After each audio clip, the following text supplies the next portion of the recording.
ფარცხალაძე კიბოსავით შევიდა ქართულ ოცნებაში.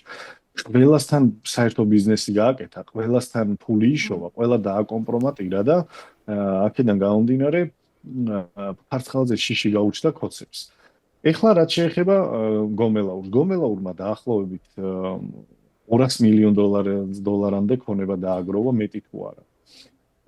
მან დაიყენა ძალიან ბინძური ადამიანები გვერდში, რითითაც ძალიან ბინძური გზებით მიუვიდა მას ფული. ძალიან ბინძური გზებით. აი, მოვა დრო, რომ ეს ყველაფერი გამჟღავნდება და უბრალოდ ქართველი ხალხი გაოცებისგან შოკში ჩავარდება. მათ მიგვანიშნა რა გზებია ნარკოტრაფიკი.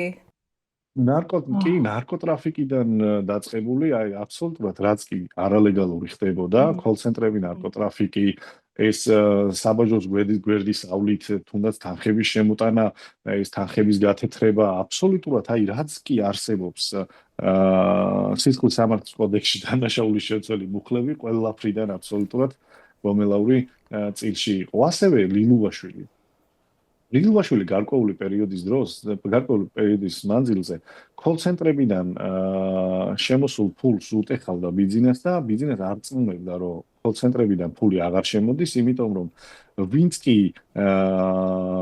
ჭკვიანი თაღლითი იყო, ყველა გავიდა საქართველოდან და უკვე დაჯგუფებად კი აღარ მუშაობენ, არამედ პერსონალურად ზიან სადღაც მაგალითად ტაილანდში, იქ სასტუმროს ნომერში ირუჯებიან და თან მოხუცებს ატყუებენ.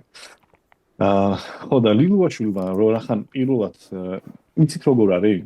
ბიზინა ივანიშვილს ან თავის ახირებაზე უნდა დაემორჩილო, ან კიდე უნდა თქვა, უნდა მოატყუო, რომ თავი გადაიძვრინო და ლილუაშვილმა ერთი-ორჯერ რაღაცა მოატყუა და ბიზინამ ამ ყველაფერს დაუჯერა, ხო ლილუაშვილი მიხვდა, რომ შეიძლება ფინანსური კუთხითაც მოეტყუებინა ბიზინა ივანიშვილი და ასეც გააკეთა.